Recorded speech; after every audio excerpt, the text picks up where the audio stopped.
बल्दिया उज़्मा कराची में वफात पा जाने वाले मुलाजमीन को मुलाजमत देने के लिए जहां ऐलान हुआ था, वहीं साबिक चीफ सेक्रेटरी सिंध की काविशें खुशाइंदा करार दी जा सकती हैं। उन्होंने बड़ी मेहनत की। मौजूदा चीफ सेक्रेटरी सिंध इस पर खुसूसी तवज्जो दिए हुए हैं। सिंध हुकूमत भी चाहती है, लेकिन बल्दिया उज़्मा कराची नहीं चाहती, ऐसा लगता है।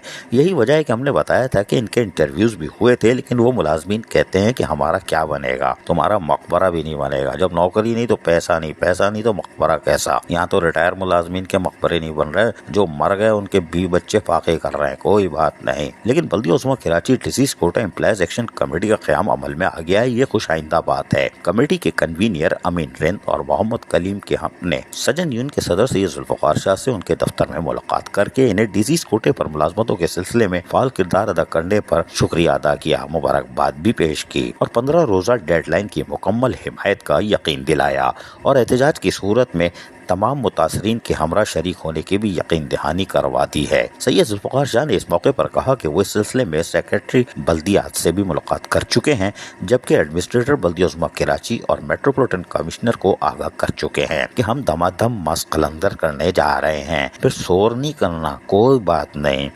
कानून के मुताबिक डिसीज कोटे पर मुलाजमतों के लिए पाबंदी नहीं लगाई जा सकती।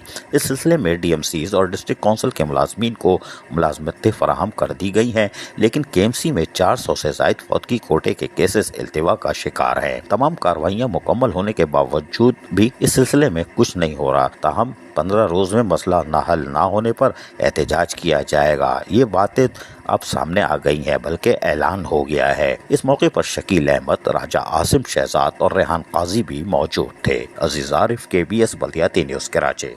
ऐसी ही खूबसूरत वीडियोस फ्यूचर में हासिल करने के लिए रेड बटन पर क्लिक करके और बेल आइकॉन को प्रेस करके हम सबके सब्सक्राइबर बनना मत भूलिए।